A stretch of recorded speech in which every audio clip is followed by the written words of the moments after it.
hello लोगोफोर नोंथांमोनखौ बरायबाय दिनैनि गोदान ब्लग भिडिअआव आं दा थांनो नागिरदों बङाइगावआव लामा गेजेराव दं दाखालिहायसो बानायनानै लाबोदोंमोन स्कुटिया इन्जेक्टर बायदिसिना सोलायजोब्बाय 3200 थाखा खरसा खालामनानै आरो दा मोनसे प्रब्लेम जादों आरपिएमआ गोजौआव थाबाय थायो माने रेसआ बारा जानानै थायो ओमफ्राय मालाबा खम जायो मालाबा स्टार्ट जानो नागिरा बिदि जाफिनबाय थादों इन्जेक्टर सोलायजोब्बाय दा मानि प्रब्लेम थ्रटल बडियाबो दाख्लैहाय बाहेरायाव सुदों होमब्लाबो बिदि जाबाय थायो ओमफ्राय दिनै मोननै मोजां खौरां दङ स' फार्स्टआनो जाहैबाय दिनै आंनि बार्थडे 15/9/1992 आं जोनोम मोन्दोंमोन ओमफ्राय दिनै 15 तारिख 15 सेप्टेम्बर आंनि बार्थडे दिनै दा गैया केक सेकबो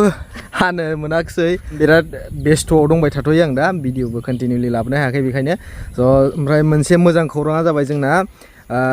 गारिया फिक्स जाबाय खाथि दस्रा जायगायाव नोंथांमोननो लास्टआव खोन्थागोन आं ओमफ्राय आं ओंखारबोखाबायमोन एसे सिगाङाव न'निफ्राय मोनसे बुस्थु बावगारनानै फैबाय आं दा लायफिननांसिगौ आरो न'आव थांफिनबावनांसिगोन बिना 100 लिटाराव खारगासिनो स्कुटिया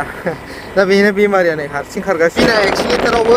रेस जानानै थाबाय थायो आरो ओमफ्राय एखमबा एकदम स्टार्टआनो जानो नागिरा दासो सान्दुं ओंखारबाय नै फुंनिफ्रायनो एकदम अखा हागासिनोमोन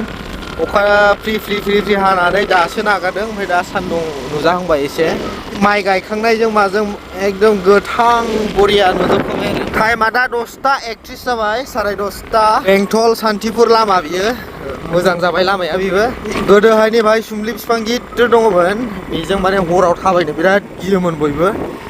बायदिसिना नुयो होननानै खोनायोमोन आरो नै बाहायनोमोन सुमलि बिफाङा बेखौ दानफायनानैसो मानसिफोरा गिला हरफ्रावबो ट्रेभेल खालामसै थांलाय फैलाय खालामसै हान्थिसै आरो फाइनालि बङाइगाव मोनफिननांसिगोन अखा थाइफ्रिबावबाय अखा फ्रिनो गारियाबो बांसिननिफ्राय बांसिन जाथ्रा होगासिनो ओमफ्राय थाव गैयै बायदि जागासिनो जाखायै फुल थिंखि थावानो गैला हाफ थिंखि जामबाय 26 किल'मिटारावनो आधा थिंखि जाबाय बिराद थावबो जादों दाखालिसो 3290 थाखा गाहामनि बारनानै लांबाय दानो दा एन्ट्रि खालामनांगौ बाव एन्ट्रि खालामनानै लाइनावसो बानायना हरसिगोन आरो दा एन्ट्रि खालामनानै गारबोबाय माला बानायो जायखिया एसेले जागोन लाइनावसो लागायनांबाय ओमफ्राय दा दसे उनाव थांफिनसै आं दा बायहेरायाव ओंखारबोबाय गाबोननिफ्राय डिउटियाव जइन जानांगौ जुथा मोनसेबो गैया जुथा नांगौ जाहैदों नायनो र' दाम खमनि 200सोनि मोनगोन ना मोना फैसा गैयाना 399 199 निबो दं नै बेफोरखौनो लांनांसिगोन 199निखौनो डिउटियाव गाननायल'सो नालाय गारि सिङाव केम्पास कम्पानि गोजा बियो 1299 799 बेजोंनिखौ नांथ'लालै ओरैजायनिखौ नायनोसै ओरैजाय फर्मेल शुसफोर दङ नै ओमफ्राय नैफोरबो मोजां आरोना ड्राइभिंआवहाय दा बेबायदिनि खामानिनि नंथ'आ गारिया बाला अन्थाइनिसो जागोन बेखायनो नै बिदिसो लानांगोन बे जानायालाय जाबायमोन नै साइजआ फिसाद्राय एसे फसायनायालाय फसायबायमोन 8 नाम्बारानो फिसा साइज बियो टाइट जायो बहुतनो मोजां मोना नै 399 नि फिसाद्राय साइजआ मोजां नुदोंमोन आं केम्पासखौ 1299 1300आनो ओंखारबोबाय आं लायाखिसै अनलाइनसो बिहरनांसिगोन मोजां मोनाखिसै दाम खमनि एसे मोजां साइज गोनां नांगौ मोना दा ब्रेन्डेडआवथ' मोनो मेरला एभेलेबेल दा ब्रेन्डेडआव हाबनो हायाना न'आव गोजाम जुथा दं बेजोंनो सलायथ'नोसै सोलिनो हाथ'गोन दा आं हाबफैफिनबाय नै सिङावहाय 12था जाबाय टाइमाबो नैबाव नै गोदान दानि डिअ 125 स' ग्रेजुवेटआथ' बन्द जाबाय दा बे डिअखौनो 125 बानायबाय गोदान मडेल दा लांनांगौल' बियो रेडि फुरा 125 बेजिं दं नैबाय डिअ ओरै TFT डिसप्ले होबाय बाहाय डिसप्लेया जाना मोजां जाबाय एन्टकनि बायदि दा नै BS6 गारिबाथाय माबायदि थार गोजा सिङाव दाथ' कार्बुरेटरबो गैला डाइरेक्ट थ्रटल बडि ओमफ्राय बे इन्जेक्टर दङ दा बे इन्जेक्टरानो प्रब्लेम होबाय थायो BS6 गारिफोराव ओमफ्राय नैबा कम्पिउटार नङाबानो जाया आरो दा कम्पिउटारजोंसो नायदों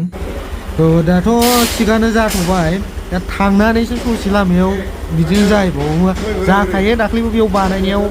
बेबायदिनो जादोंमोन कम्पिउटाराव नायदों दा थिगैनो दंजोबो अकेजोब जानायाथ' जाबायमोन हरै शरुमावहाय दा बाहाय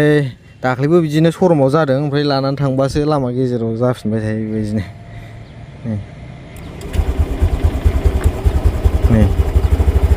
BS6 गारिबाथाय मा बुंनोब्रा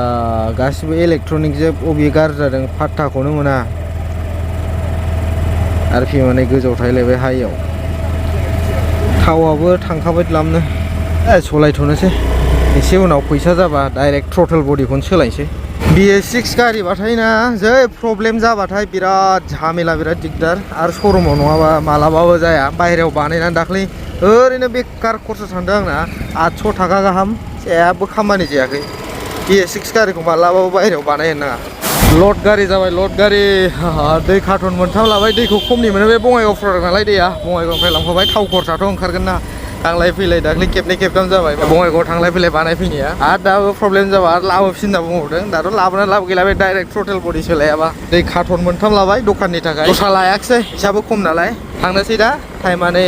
1:41 जाबाय बेलासिनि फुंनिफ्राय सिरिमोन दासो 12:00 1:00 जेब्लानिफ्राय आं स्टरि लागायदोंना इन्स्टाग्रामावहाय ओमफ्राय वाट्सएपफोराव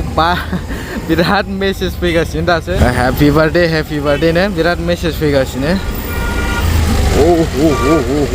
केक सेक हानानै एसे सेलेब्रेट खालामनो सानदोंमोन नाथाय जायासै हायासै स्कुटिया बेखायनो बेस्ट ना नै बेफोरबायदि माल फैयो आरो बुरजानो दा बाइकफ्रावबाथ' बिराद खस्थ'मोन बियो कार्टन मोनथाम गाहाम दै लाबोनो दखान सखान बिजनेस सलायोबा स्कुटिया बेस्ट आरो बेस्ट अपसन ओमफ्राय नोंहा हौवाबो सोलिनो हाबाय हिनजावबो सोलिनो हाबाय सानैबो सोलिनो हायो सानैनोबो खामानि होयो हे गाइस टाइमा जाबाय नै बेलासिनि 5:16 ओमफ्राय आं ओरै इभिनिं वाक खालामबोबाय थादोंमोन बे लकेसनखौ नुहुरनानै फैबाय आं बैनिफ्राय फुराना क्रेशार दंमोन नैबेहाय ओमफ्राय सिफायबाय दा दुब्लि गेजेराव आरो बियो ओरैजों निज्लागुरि ओरैजों सान्तिपुर बै सान्तिपुर नुहुरनाया नैबेजों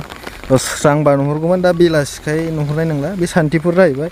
बै निज्लागुरि आंनि गामि बियो अखाबो बिराद हादोंमोन दा एसे खम जाबाय ओमफ्राय साथा हमनानै आं इभिनिं वाक खालामबोदोंमोन आरो बै लामाजों दा बे लकेसनखौ नुहुरनानै फैनाय जाबाय ओरैथ' हाग्रा दुफावजोब्बाय नै दैज्लांखाय रावबो फैलिया नङाबा थाफैलाबायोमोन मानसिफोर बार जानो माने बार नाङोना लांदां गोजा सारिफाले लांदांजोब बिराद मोजां खोलो खोलो बार नाङो आरो बेनि थाखाय बाहाय जिराय फैयोमोन सोरबा सोरबा मानसिफोर दा गाबोननो थांनांगौ आंनिया गाबोननिफ्राय जयेन जाहैनांगौ दहाय रायज्लायहरदों फिक्स ओमफ्राय भुटानावनो जाबाय खाथियावनो न'निफ्राय थांबाय थानांगौ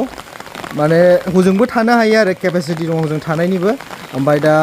हजों थायालासिनो आंनिया न'आव थांलाय फैलाय खालामनांगौ मानो होनना बुङोबा मेदामाबो हारसिंना न'आव आरो न'आव रावबो मानसि गैया थ' बेनि थाखायनो आं बे भुटाननि खामानिखौ बिराद गोसो होबाय थादोंमोन नाजाबाय थादोंमोन दा जाबायबो मोनबाय दा सानै जों गाबोन गोदान हाबहैगोन सासे लोगो दंहैखायो हरैहाय फुराना दा सिनायनायानो बे सासेल' ओमफ्राय दा भिडिअ सिडिअ खालामनोबो आलाउड गैयानो कम्पानियावहाय बिनि थाखायनो दा भिडिअआ एसे पेन्डिं जासिगोन उफाय गैया दा अल इन्डिया ट्राक नागिरबाय थादोंमोन आं बेखौबो मोनाखै नोंथांमोनखौबो लोगोसे लाफानानै जाहाथे आंनाबो खामानि जायो थ' बेबायदि मावनो होननानै अल इन्डिया ट्राक नागिरबाय थादोंमोन मोनाखिसै दा लकेलावबो आंनो नांगौसिबां पेमेन्ट फैया गुवाहाटि एरियायावबो ओमफ्राय लकेलफ्रावबो थ' बिनि थाखायनो आंना दा EMI माने लन सोलिगासिनो बोसोरसे दंबावो थ' बिनि उनाव टेनसन गैला आरो बोसोरसेनि उनाव गिदिर गिदिर प्लानिं दं नोंथांमोनहा लासैनो नुलांबाय थागोन दा बेफोरबायदि अखा हाबासो खस्थ' मोननोसै आरो मेसेंबो फैगौनाय गोजांनाय खुवा खुनाय मानाय खस्थ' मोनसै आरो एसे खस्थ' लानांसिगोन उफाय गैया खस्थ' नङाबाबोथ' हनै जाया खस्थ' खालामाबानो जोंफोर गरिब मानसिफ्रा बहानिफ्राय बहा मा जानो खस्थ' खालामाबालाय लन लाबाय होनबाथाय बेबायदिनो आरोना जेरैखि जाया खामायनानै हरथारखानांगौ नङाबाथ' आरो सिबिल स्क'रा गाज्रि जायो ओमफ्राय क्रेडिट स्क'रा नोंहा फिउचाराव लन मोननो आसा थाया फिसा फिसौनिसिम इम्पेक्ट गोलैहैयो सिबिल स्क'रा बिनि थाखायनो माने पेन्डिंबो खोलैनो हाया आंना दिनैसिम मोनसेबो पेन्डिं गैया लना जेरैखिया खालामनानैबो हरथारखायो आरो ओरै मेदामाबो खस्थ' खालामो न'आवहाय गाबोननिफ्राय जयनिं जाहैनोसै दिनै 15 थारिख 15 सेप्तेम्बर गाबोन 16 थारिखनिफ्राय जयेन जाहैनोसै आरो आं मोनसे सानदोंमोन लाइभबो फैनो होननानै दा टावारबो माने नेटवार्क प्रब्लेम ना गामियावहाय बेनि थाखायनो लाइभबो फैनो हायाखै एसे उनाव फैसिगोन वाव लकेसना बेसे समायना नुहुरदों नायलाय बेलासिनि सोरांजों बिराद समायना नुहुरदों नै दाम्पारखौ सलायला होननानै सानबाय थादोंमोन आरो गोसोआव दा दाम्पारखौनो सलायफिनबावनांसिगोन दाम्पार सलायनानै बिराद आंगायबोबाय 6-7 बोसोर सलायनाय जाबाय दाम्पारखौ गोबाव दा बेखायनो दाम्पारखौ सलायला होननानै थादोंमोन आरो 2-3 बोसोर आं गारि सलायला होननानै थानानैनो आंनिया ड्राइभार लोगोफ्रा बिराद गोमाजोबदों बिनि थाखायनो दा ड्राइभार लोगोआ खम जानायनि थाखायनो मोजां गारिफोरखौबो मोनाखै माने मोजां कम्पानियाव हाबनो हायाखै दा ससियेल मिडिया जुगखायसो बिदि लोगो मोनलायफिनबाय फेसबुक इन्स्टाग्राम टेलिग्राम इउटिउब जेराव आजिखालि ना लोगो मोनो गोदोनि बायदि बे 2G सिमफोर केपेड मबाइलफोरबाथ' लोगोफ्रानो एकदम गोमानानै माने मोनलायथारैसो जासिगौमोन आरो लोगो नै बाहाय गोथै बारि दं बे गोथै बारि ओमफ्राय बिनि ओरै आगदाजोंनो आरो बै क्रेसारा आं दा थांनाया लकेसना ओमफ्राय बे गेजेरजों लामा ओरै निज्लागुरि थांबाय ओरै सान्तिपुर नैबेयो निज्लागुरि आश्रम बे एसे सिगाङाव फैनानै बे गोथै बारि खाथियावनो बेबो आश्रमाबो निज्लागुरि आश्रम बियो बाथौ धोरोम आश्रम 2025 आवथ' बार्थडेखौ सेलेब्रेट खालामनो हायाखिसै नेक्स्टआव धामाका खालामनांगौ सेलेब्रेट खालामगोन एसे मोजाङै मानोना दा खालामफेराखै फार्स्ट टाइम खालामनो होननानै सानदोंमोन सेलेब्रेट दा जायाखिसै साक्सेसफुल दा नेक्स्टआव 26 आव जाहाथे खालामनो हायो साक्सेसफुल पुरा रेडि खालामखागोन एडभान्स लोगोफोर बिदिब्ला दिनैनि ब्लग भिडिअखौ एसेयावनो फोजोबनोसै नोंथांमोना भिडिअखौ मोजां मोनोबा लाइक खालामदो आरो चेनेलखौ दासिमबो साबस्क्राइब खालामाखैबा साबस्क्राइब खालामबानो जाबाय